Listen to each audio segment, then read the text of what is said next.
Hello, it's me, Dries. Today we are attacking the engineer, Vauban, and maybe some of you might be tempted to play him now. Alright, his kit.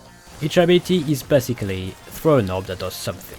Whenever any of these orbs hits an enemy as it lands, it will deal tiny plus damage. Do whatever you want with this info. His passive. Vauban deals 25% more damage with everything against enemies incapacitated by his abilities. CCs like electricity, heat and stuff like that won't work though. It's multiplicative to total damage. It can be applied twice for status effects, so if you use Bastille, then deal hit damage, you will deal 1.25 times more damage, so the hit ticks will be stronger, and on top of that, it will get another 1.25 times more damage, so you'll get a 1.56 times buff on tick, though the enemy needs to be incapacitated.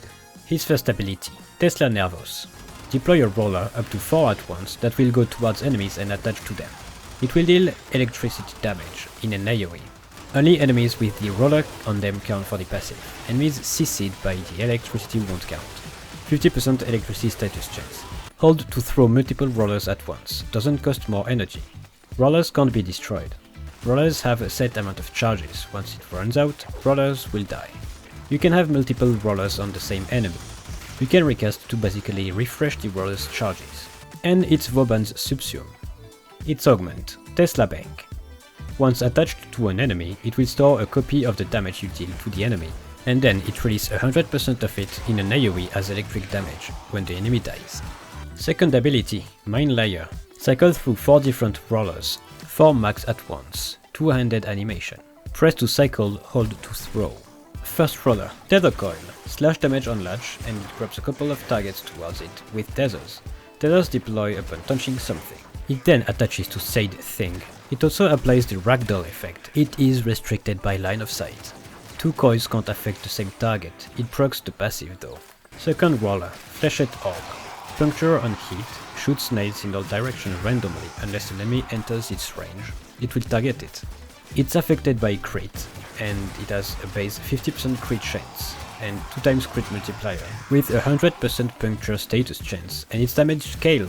For every 10 enemy levels starting from level 1, so at every level 21, 31, etc., you get plus 1 times more damage, meaning at level cap you deal 999 times more damage. Enemies can go up to level 10,001, in Fisher only though. Here is a list of things that can affect Fleshed Orbs. Right before expiring, Fleshed will launch a barrage of nails right before dying. It goes in all directions. It can't benefit from things like Shock Trooper, Smite Infusion, though Nourish does give it more damage. Pair it with Tesla Bank to nuke.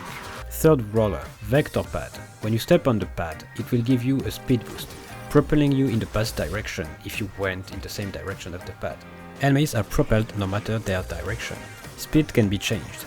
Fourth roller, Overdriver. It gives 1.25 times damage to weapons. It scales with strength. It will jump towards the nearest allied unit. One unit can't have 2 overdrivers. You can use vector pads or tether coils to bring enemies to other abilities. Overdriver can attach to Tesla Nervos. Having Overdriver on you buffs your Fleshed too, so using it with the passive makes some big damage.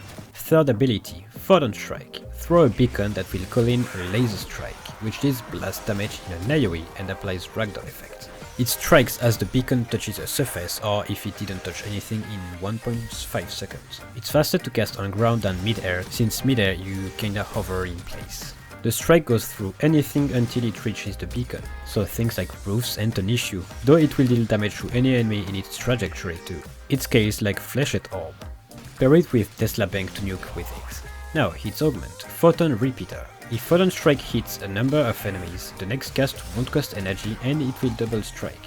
Fourth ability, Bastille.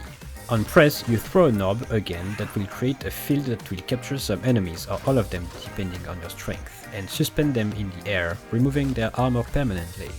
Vauban and his allies entering the field will gain up to 1000 armor, and it goes away after a couple of seconds once you have left the field. On hold, you throw a vortex or you turn Bastilles into vortexes that will pull everything in, including loots. It ignores line of sight and it will deal magnetic damage over time. It also applies the ragdoll effect. Both Vortex and Bastille apply to passive. Vortex can also pull in the Photon Strike beacon. It's a one-handed animation, meaning you can still reload while using it. It also makes you hover in place when you use it in the air. Its augment, repelling Bastille.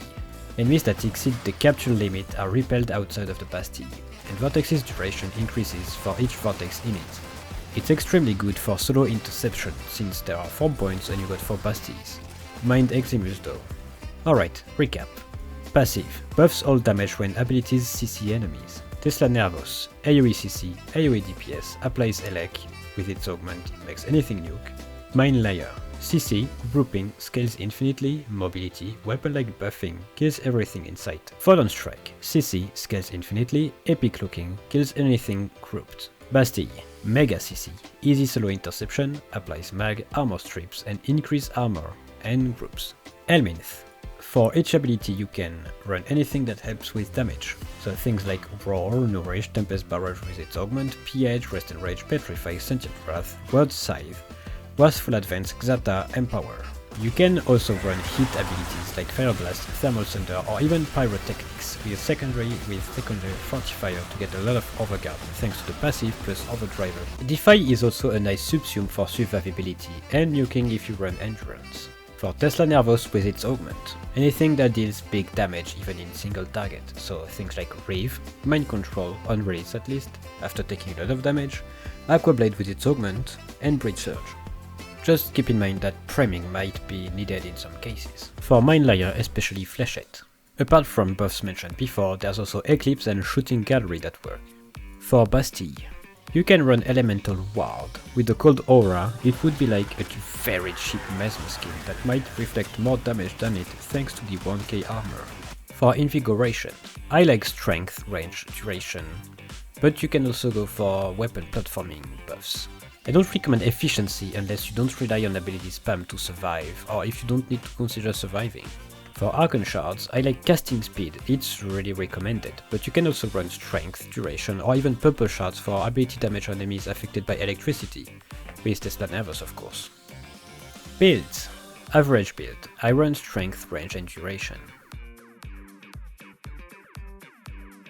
If you want to build for ability damage, either to kill with Tesla Bank, Flechette or Photon Strike, you can go for something like this. That's for a beginner build.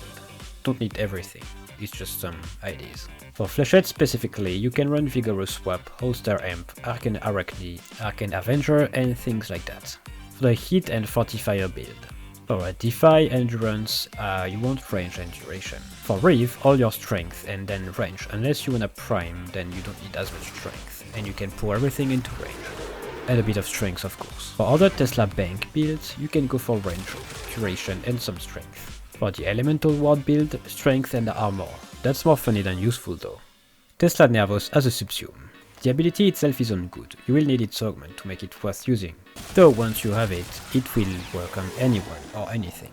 This includes Revenant as shown in the Revenant video, but also Opticor as shown in the Opticor video, or anyone with Exalted, which can be fun, Gyre, any buffer like Rhino, Equinox, Caliban, Corvex and Wisp too with their beams, or you can even try with Ivara or Titania, or anyone else of course. Weaknesses. He doesn't have any survivability tool apart from the common thing that everyone can have, like shield gating, tanking and stuff. You can use the 1000 armor, but it's still not amazing. Well, you can also rely on the CC, but well.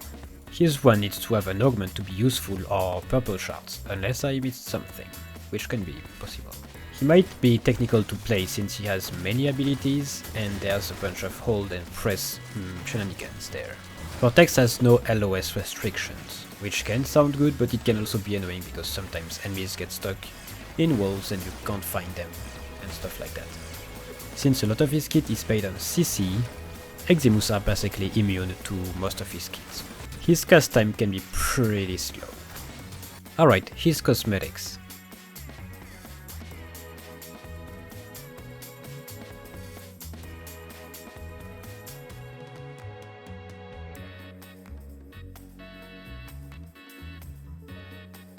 My opinion. He has a really engaging gameplay and requires some thinking and focus on higher levels. Overall, he's quite fun and very useful, although I don't like shield gating, so surviving with him isn't really my cup of tea. But if I don't need to consider surviving a lot, he's really fun to play. Though for solo interception he does wonderful. Makes it so that the only enemies you're gonna care about are Eximus. You can of course go for some calmer gameplay and you will still enjoy him and he will still be useful. But if you wanna play solo in things like SP survival, it might become very sweaty. Thank you for watching. Now you're French. If you guys got the good ending, I would have said, you're now a real civil engineer. Remember to have fun. Adios.